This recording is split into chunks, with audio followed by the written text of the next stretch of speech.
Hello friends, stock market outlook for next week की इस video में हम चर्चा कर रहे हैं अगले सप्ताह के लिए। और अगला सप्ताह जो है वो काफ़ी इम्पोर्टेंट होने वाला है। और इम्पोर्टेंट क्यों होने वाला है उसकी चर्चा हमने पिछले सप्ताह की थी। और पिछले सप्ताह हमने कहा था कि बाजार जो है कंसोलिडेशन के फेज़ के अंदर जो है आपको जाता हुआ नज़र आएगा। हम मान के चल रहे थे कि एक रेंज बाउंड ट्रेड जो है पिछले सप्ताह के दौरान रहेंगे। बाजार नीचे गए, नीचे से उठ के ऊपर आए। और बिहार इलेक्शन के अंदर जिस तरीके से एनडीए की जीत हुई है वो काबिल तारीफ है। और जिस तरीके से हमें लग रहा था कि प्रशांत किशोर जो है मामला बिगाड़ देंगे, लेकिन ऐसा कुछ भी नहीं हुआ। और प्रशांत किशोर 0 सीटों के साथ जो है पहुंचे हैं। तो वो एक विपरीत स्थिति प्रशांत किशोर के लिए रही है। लेकिन एनडीए ने जिस तरीके से 200 का आंकड़ा पार किया है और एक लैंडस्लाइड विक्ट्री जो एनडीए ने दर्ज की है, उससे ये तो पक्का था कि भाई बाज़ारों में कुछ अच्छी तेज़ी महसूस की जाएगी। लेकिन बाज़ार दिन भर उसको डिस्काउंट कर चुके थे 2 दिन पहले ही। लेकिन लास्ट में डीआईआईज़ की जो है बाइंग आई, क्योंकि देखिए गवर्नमेंट को भी तो मुंह दिखाना है। और अल्टीमेटली जो म्यूचुअल फंड्स इंडस्ट्रीज़ है उसमें बहुत सारी कंपनियां और स्पेशली एलआईसी जैसी कंपनी गवर्नमेंट ओन्ड है। तो अल्टीमेटली डीआईआईज़ ने अपना काम कर दिया लास्ट में। और लास्ट के आधे घंटे में जो बाइंग आई तो निफ्टी ने और बैंक निफ्टी ने दोनों ने एक अच्छी तेज़ी दिखा दी। अब देखिएगा यहाँ पर एक डाइवर्जेंस बन रहे हैं। डाइवर्जेंस कैसे बन रहे हैं कि चीज़ें डाइवर्ट हो रही हैं। एक डेटा है वो कुछ और बता रहा है, चार्ट कुछ और बता रहे हैं। चार्ट देखिएगा अभी भी भयंकर तेज़ी की तरफ संकेत कर रहे हैं। और स्पेशली बैंक निफ्टी के चार्ट काफ़ी स्ट्रॉन्ग है। निफ्टी के अंदर हालांकि जो इंडिकेटर्स हैं उसमें जो स्ट्रेंथ है डेली चार्ट्स के ऊपर वो थोड़ी सी वीक जरूर पड़ रही है, लेकिन मंथली और वीकली अभी भी निफ्टी के अंदर स्ट्रेंथ बनी हुई है। अब इन सब के बाद एक साइकोलॉजिकली जो ट्रेड्स अगर हम देखें कि भाई गोल्ड में क्या हो रहा है, सिल्वर में क्या हो रहा है, यूएसए के जो बाजार है, जो डाउ जोन्स में इस बार ऊपरी लेवल से जो प्रॉफिट बुकिंग आई और नेस्डेक में जो गिरावट आई, उसके बाद क्या एक विमर्श बन रहा है, वो सब चर्चा हम करेंगे। तो वीडियो को हम 3 हिस्सों में डाल रहे हैं। पहला पार्ट हम बात करेंगे डेटा के ऊपर, दूसरी बात करेंगे हम चार्ट के ऊपर, और तीसरी बात हम करेंगे कि भाई जो ग्लोबल एनवायरनमेंट बना हुआ है उसका असर क्या भारत के बाज़ारों में भी आएगा और किस तरीके से जो है वैल्यूएशंस अभी प्ले आउट हो रही हैं। तो सबसे पहली बात हम करेंगे डेटा के साथ। तो देखिएगा एफआईआईज का जो डेटा है वो कमज़ोर तो था पहले, लेकिन इस सप्ताह मतलब कमज़ोर का मतलब है ये कि उन्होंने एक सेलिंग प्रेशर बनाया था, लेकिन वो इतनी शॉर्ट्स पोजीशंस नहीं थी। और हालांकि अभी भी उतनी शॉर्ट्स नहीं है जिसको देख के हम कहें कि बाजार एकदम गिर जाए। लेकिन हाँ, अब बाजारों के अंदर एफआईआईज ने जो कल के दिन पोजीशंस बनाई हैं, यानी कि फ्राइडे के सेशन में, हालांकि फ्राइडे से 2 दिन पहले उन्होंने इलेक्शन के रिजल्ट को भाप लिया था और कुछ तेज़ी की पोजीशन बनाई थी, लेकिन बाजार उतने तेज हुए नहीं। तो वहाँ पे उन्होंने पोजीशंस रिवर्स किया फ्राइडे में। तो फ्राइडे में देखिएगा उन्होंने इंडेक्स फ्यूचर्स को 9672 जो क्वांटिटी है वो सेल करके चले हैं। तो ये जो क्वांटिटी है यहाँ पर जो इंडेक्स फ्यूचर्स में नेट वो सेलिंग पोजीशंस में, और स्टॉक फ्यूचर्स में एक अच्छी तेजी उन्होंने बना रखी थी, लेकिन अब थोड़ा सा प्रॉफिट बुकिंग के मूड में। जहाँ पर ऑप्शन की डेटा की बात करें तो जबरदस्त तरीके से एक पुट बाइंग उन्होंने की है, कॉल बाइंग भी किया, लेकिन कॉल बाइंग स्लाइटली है। बट अब यहाँ पर ये जो पोजीशंस हैं तकरीबन हम ये कह सकते हैं कि अगर उनकी पिछले सप्ताह 50 थी मंदी की पोजीशन, तो अब 51 है। और 49 उनकी अभी भी तेजी की पोजीशन है ऑप्शन चेन के डेटा से। तो स्लाइटली पोजीशंस बनी है। लेकिन मैं इस डेटा को, क्योंकि 2.67 की जो पुट है ना, ये मेरे लिए ज़्यादा इंपॉर्टेंट नहीं है। जब ये 4 लाख से ऊपर पुट पोजीशंस पड़ती हैं और जब ये इतनी बड़ी इनकी बाइंग आती है, जब भी डेटा आपको वीक में कभी नज़र आ जाए और 4 लाख से ऊपर का डेटा आपको पुट साइड में बाइंग का दिख जाए, तो आप ये समझिएगा कि 1-2 दिन बाद फिर एक बड़ी गिरावट आपको देखने के लिए मिल सकती है। तो मुझे लगता है कि सप्ताह में कल सोमवार के दिन एक अब जो ट्रेंड है वो चेंज हो सकता है एफआईआईज के डेटा को देखते हुए, यानी कि एक सेलिंग स्टार्ट हो सकती है। लेकिन सेलिंग में सबसे खास बात ये कि जब तक बैंक निफ्टी कमज़ोर नहीं होगा, बैंकिंग स्टॉक कमज़ोर नहीं होंगे, तब तक आप कमजोरी नहीं महसूस करते। तो आपको फोकस करना पड़ेगा। जब तक बैंक निफ्टी कमज़ोर नहीं होगा, निफ्टी में जो भी कमजोरी आएगी वो पुल बैक कर जाएगी। लेकिन अगर बैंकिंग स्टॉक्स कमज़ोर हो गए, बैंक निफ्टी कमज़ोर हो गया, तो फिर उसका इफेक्ट जो है आपको निफ्टी के स्टॉक्स में भी देखने के लिए मिलेगा। और स्पेशली आपको बैंक निफ्टी के साथ 2 स्टॉक्स को और देखना है। पहला है रिलायंस और दूसरा है भारती। अगर इन शेयर्स में भी कमजोरी होती है तो फिर एक वीकनेस बन जाएगी। बेशक से आईटी में कुछ तेजी आ जाए, आईटी में इस हफ्ते भी अच्छी तेजी देखने के लिए मिली शुरुआती दिनों में। लेकिन अगर आईटी की तेजी भी रहेगी, उसके बावजूद भी अगर बैंक निफ्टी, रिलायंस और भारती अगर कमज़ोर होते हुए नजर आए तो आप ये समझिएगा कि बाज़ारों में कमजोरी हो सकती है। एफआईज की डेटा स्लाइडली नेगेटिव है। अब देखिएगा जो प्रो के अकाउंट्स हैं, जो प्रोफेशनल ट्रेडर्स की पिछले कुछ दिनों में जो है मंदी की तरफ पोजीशन बनाई है। शुरू के 2-3 दिन उनकी सही अच्छी तेजी की पोजीशंस थी, पिछले हफ्ते भी ठीक ठाक न्यूट्रल पोजीशंस थी जो हमने बात की थी। अब इन्होंने कल क्या किया, फ्राइडे के सेशन में इंडेक्स फ्यूचर्स बेचे, स्टॉक फ्यूचर्स में भी 5.36 लाख की पोजीशन जो नेट प्लस में थी उसमें भी पोजीशन इन्होंने प्रॉफिट बुक किया। दूसरा, पुट साइड 1.3 लाख पोजीशंस उन्होंने बाय की है, हालांकि कॉल साइड भी एक अच्छी पोजीशन 86,000 पोजीशंस बाय की है। तो नेट प्रो ने अपनी पोजीशन हेज भी की है, बाइंग भी करी है, तेजी की वाली पोजीशन भी है कॉल खरीद के, और पुट खरीद के मंदी भी बनाई है। बट हाँ, इस समय पर प्रो वाले जो अकाउंट्स हैं वो स्लाइटली मंदी की तरफ आ गए हैं। और कुल मिलाकर हम ये कहें कि पिछले हफ्ते खाली एफआईज मंदी में थे, प्रो वाले नहीं थे। अब क्या एफआईज के साथ प्रो भी मंदी में आ गए हैं। क्लाइंट की जहां तक पोजीशंस की बात करें तो क्लाइंट ने दब के पुट बेची हैं, दब के तेजी है पुट साइड में। स्टॉक फ्यूचर्स में अच्छी खरीदारी है, वहां पर बढ़िया तेजी है। इंडेक्स फ्यूचर्स में अच्छी तेजी है। तो नेट बिहार इलेक्शन के रिजल्ट के बाद क्लाइंट ने बहुत जबरदस्त तेजी की पोजीशन बना ली है और ऊपर से अपनी पोजीशन के सामने कुछ कॉल भी बेची है। तो कॉल में भी अच्छी बिकवाली की है, लेकिन जो बिकवाली की है वो खास नहीं, क्योंकि इनके पास खरीदारी थी। तो जो कॉल खरीदी हुई थी उसमें प्रॉफिट बुक की है। तो अल्टीमेटली अब नेट पोजीशंस नेट माइनस में चली गई है। डीआईज की पोजीशंस बड़ी तेज है और 8,461 करोड़ की बाइंग जो है करते हुए नजर आए। अब इन पूरे डेटा से अगर हम देखें तो जो एफआईज के डेटा हैं वहाँ पर स्टॉक्स के अंदर इन्होंने तकरीबन 5,000 करोड़ की सेलिंग करते हुए नजर आए। तो बहुत दिनों के बाद एफआईज का डेटा आपको 5,000 करोड़ की सेलिंग के आसपास नजर आ रहा है। अब यहाँ से देखते हुए इनका एक लगता है कि डेटा ये कह रहा है कि अब शायद एक प्रॉफिट बुकिंग, मैं ये तो नहीं कहूँगा बहुत बड़ी गिरावट, बट हाँ प्रॉफिट बुकिंग इस हफ्ते शुरुआत होने की संभावना है। यानी कि इंडेक्स लेवल के ऊपर जो बड़े ट्रेडर्स हैं, क्योंकि आप महीने की एंड की एक्सपायरी में मंगलवार को जाएंगे, इस हफ्ते नहीं उससे अगले हफ्ते, तो यहाँ पर अब एक प्रॉफिट बुकिंग का दौर जारी रह सकता है। जहाँ तक म्यूचुअल फंड्स की अगर कैश पोजीशन देखें तो सितंबर एंड में तकरीबन 2 लाख करोड़ के आसपास का म्यूचुअल फंड्स के पास कैश इनफ्लोज था, कैश की पोजीशन थी। और तकरीबन जो 40,000 करोड़ के आसपास 35 से 40,000 करोड़ जो है नेट इनके पास आता है, लेकिन एग्जैक्ट कोई डेटा होता नहीं है।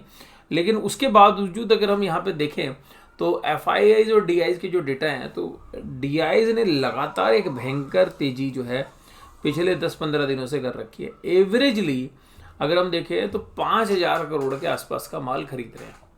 लेकिन अगर हम यहाँ पर देखें कि क्या एफआईआईज उतना बेच रहे हैं, नहीं। एफआईआईज ने अब हाल फिलहाल के दिनों में जो फ्राइडे में 14 नवंबर को सेलिंग की है वो पिछले 10 दिनों की सबसे ज़्यादा बड़ी तेजी है। मतलब 8-9 दिन जो भी है उसमें सबसे बड़ी जो है सेलिंग जो है उन्होंने की है, क्योंकि अब उनकी एफएनओ की पोजीशंस फंसी हुई है।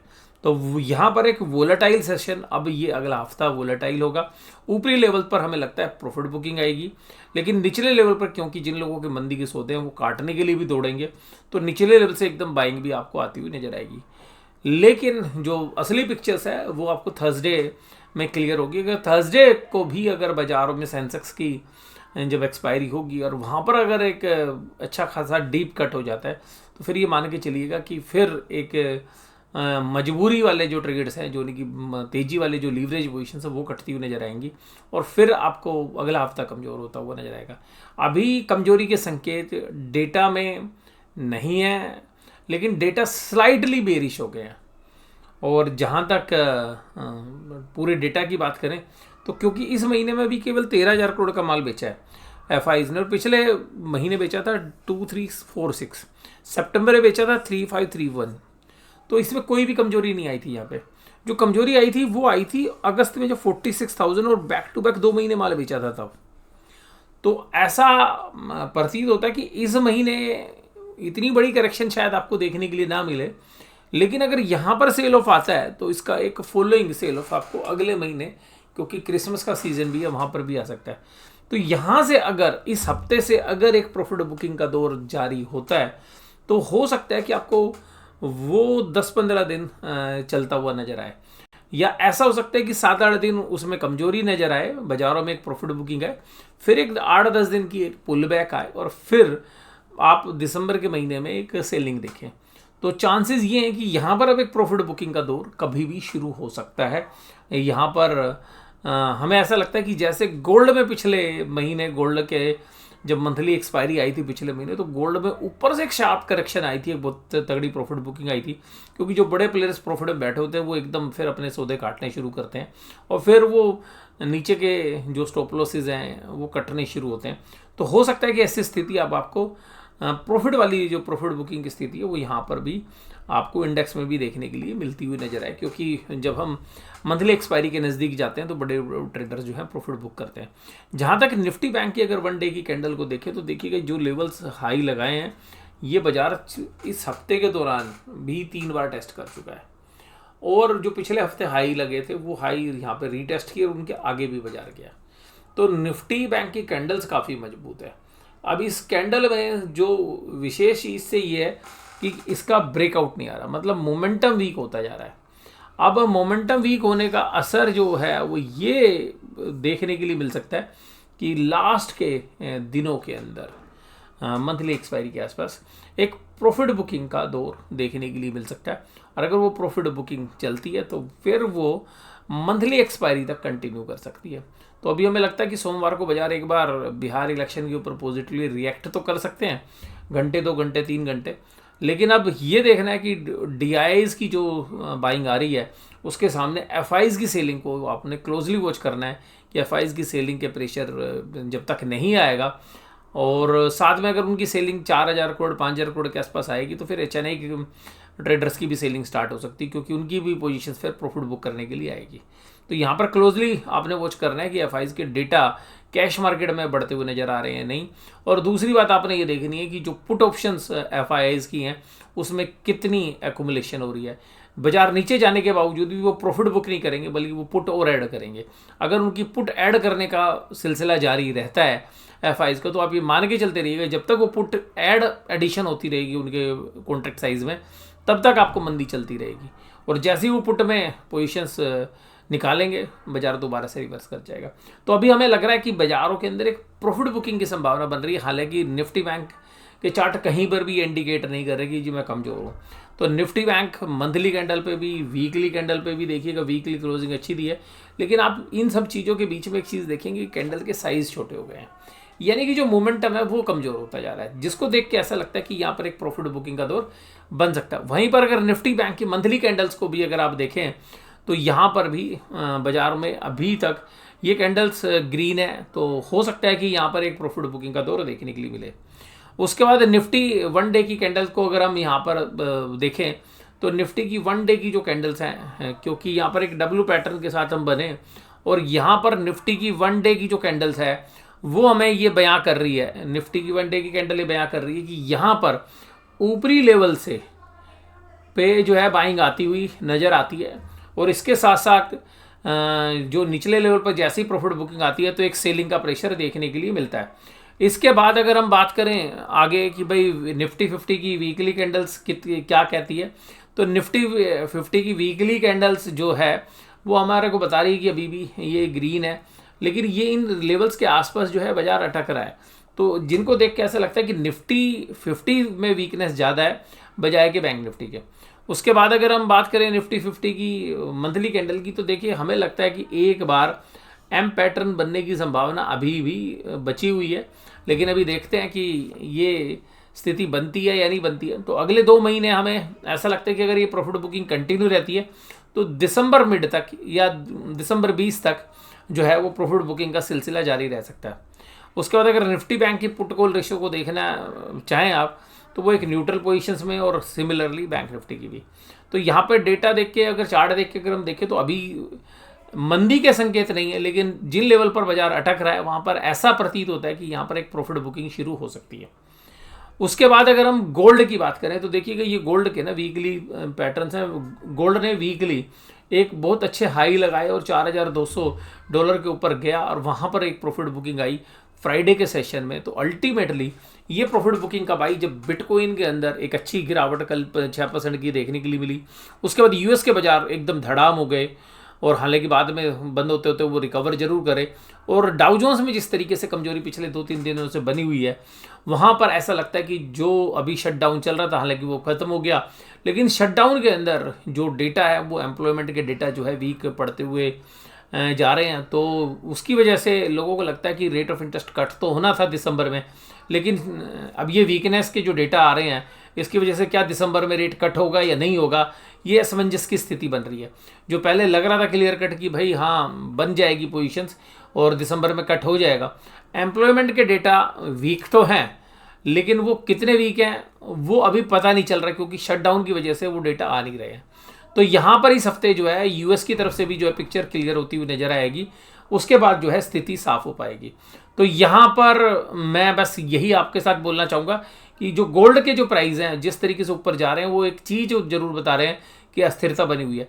लेकिन गोल्ड के प्राइस में भी हमें लगता है कि अभी एक टाइम वाइज जो है करेक्शन जारी रह सकती है, पर गोल्ड में अभी जो प्रॉफिट बुकिंग हुई है, अभी हमें लगता है कि इस हफ्ते में गोल्ड साइडवेज रह सकता है। ऊपर की तरफ के दायरे अभी हो सकता है कि प्रोटेक्टेड ना हो, क्योंकि ऊपरी लेवल पर जो पिछले महीने के ट्रेडर्स हैं वो जाते हैं जब वहीं पर प्राइस जा रहा है, तो उन प्राइसेस के ऊपर जो फंसे हुए लोग हैं वो एक बार निकलने की चेष्टा करते हैं। तो अभी हमें लगता है कि इस सप्ताह भी जो है गोल्ड एक कंसोलिडेशन वाले फेज में रहेगा विद पॉजिटिव बाइस्ट। गोल्ड का अगर 1 डे का चार्ट देखें तो 2 दिन के अंदर जो गोल्ड के ऊपर जो प्रॉफिट बुकिंग आई है, लेकिन उससे पहले जो 5-6 दिन लगातार गोल्ड में तेजी थी, तो अब हमें लगता है कि गोल्ड इसी दायरे के अंदर 4085 पर क्लोज हुआ है। हमें लगता है कि 4000 से 4200 के एक रेंज है इसके बीच में, और अगर थोड़ा सा क्लोजली देखें तो 4000 से लेके 4170 के आसपास तक की जो रेंज है उसके बीच में हमें लगता है कि गोल्ड यहीं पर मूव करता हुआ नजर आना चाहिए। हालांकि गोल्ड में अब थोड़ा सा टाइम पास होगा, तेजी आने के लिए हमें लगता है कि अगले साल का इंतजार करना पड़ेगा हमें। तो गोल्ड दिसंबर तक हमें लगता है कि इस एक 2-3-4 सप्ताह जो भी हैं इसमें एक रेंज में रहेगा। और अगर यूएस में किसी तरीके से अगर हमें कोई गिरावट इंडेक्सेस में लगती है, तो हो सकता है कि फिर एक फियर फैक्टर को देखते हुए गोल्ड में शुरू में इनिशियली एक बार गिरावट आ सकती है, लेकिन अगर मीडियम टर्म में आप देखेंगे तो गोल्ड में निचले लेवल से फिर एक अच्छी बाइंग के बाद हमें लगता है कि जो इस साल के जो हाईज हैं वो भी टूटते हुए आपको अगले साल नजर आएंगे, और गोल्ड में एक लॉन्ग टर्म बुलिश ट्रेंड जो है अभी हमें लगता है बना रहेगा। और सिमिलर व्यू हमारा सिल्वर पर सिल्वर के चार्ट जब भी हमने आपके साथ डिस्कस नहीं कर रहे हैं, पर सिल्वर थोड़ा सा वोलेटाइल ज़्यादा रहता है, तो कल वो एक वोलेटिलिटी 4-4.5% की सिल्वर में भी रही। तो इन सब के बीच में अब जो फोकस है वो यूएस की तरफ है, और गोल्ड और सिल्वर में स्पेशली अगर रेट ऑफ इंटरेस्ट कटने की सुगबुगाहट होती है तो गोल्ड सिल्वर के प्राइस दोबारा से ऊपर की तरफ मूव करते हुए नजर आएंगे। और अगर ऐसी सुगबुगाहट नहीं होती है कि भाई कोई डेटा पॉइंट नहीं आते हैं, तो फिर जो है संकट बनता हुआ नज़र आ सकता है गोल्ड सिल्वर पे भी, अगर रेट ऑफ इंटरेस्ट नहीं कटेंगे तो। बट मुझे लगता है कि गोल्ड सिल्वर में जो भी करेक्शन होगी वो शॉर्ट टर्म होगी, और वो एक अपॉर्चुनिटी होगी जो लॉन्ग टर्म के निवेशक है उनके लिए। इसके अलावा जो सबसे बड़ा फोकस आपने ध्यान रखना है वो रखना है डॉलर इंडेक्स में। डॉलर इंडेक्स भी जो है एक नीचे से बेस बना रहा है, और हमें लगता है कि अगर $100 के ऊपर अगर डॉलर इंडेक्स दोबारा से निकलता है तो एक फियर फैक्टर दोबारा से बनता हुआ नजर आएगा, जिसके बाद गोल्ड के अंदर तेजी और स्टॉक मार्केट के अंदर ग्लोबली एक प्रॉफिट बुकिंग देखने के लिए मिल सकती है। और यूएस के अंदर अगर हम देखें तो आज की डेट में 200 प्लस जो है GDP to market cap ratio चल रही है, और हालांकि इंडिया भी तकरीबन चौथे स्थान पर है, जहाँ की चाइना की मार्केट कैप टू जीडीपी 100 के भी नीचे ट्रेड कर रही है। तो हमें लगता है कि अभी भी हमारा जो निवेश है वो हमने 1-1.5 साल पहले चाइना और हांगकांग के ऊपर आप लोग जानते हैं कि हमारा बुलिश स्टांस रहा था, और वो अभी भी हम कंटिन्यू रखे हुए हैं, लेकिन मार्जिन ऑफ सेफ्टी थोड़ा सी घट गई है। लेकिन इसमें कोई भी बाय या सेल रिकमेंडेशन हमारी नहीं है, बस केवल एक चर्चा के माध्यम से हम आपके साथ वैल्यूएशन वाइज हमें लगता है कि अगर ग्लोबली कहीं पे सेल ऑफ होता है और प्रॉफिट बुकिंग आती है, तो ग्लोबल सेल ऑफ में होगा कि चाइना के बाजार अभी टूटते हुए नजर आएंगे। तो जो चाइनीज़ मार्केट के अंदर जो ETFs हैं या जो फंड्स हैं जो आप इंडिया में बैठ के खरीद सकते हैं, वहाँ पे ज़रूर से ज़रूर आप फोकस कर सकते हैं, अगर आप उस समय पर थोड़ा सा करेज दिखाएं तो। अभी भी हमें लगता है कि जो फॉरेन के जो फंड्स हैं, जो FIIs हैं, क्योंकि उनका रिलेटिवली वो देखते हैं कि सस्ते बाजार कहाँ पर है। तो अभी भी चाइना के बाज़ार हमारे से रिलेटिवली सस्ते हैं, तो हमें लगता है कि अब एफ का जो आउटफ्लो का जो दौर है अभी भी जारी रहेगा। और म्यूचुअल फंड्स में देखिएगा इनफ्लोज आ रहे हैं, तो वहाँ पे पैसा अभी लगातार आ रहा है, तो DIs तो बाय करते ही रहेंगे। तो आज की इस वीडियो में बस केवल इतना ही। वीडियो देखने धन्यवाद। Thank you very much.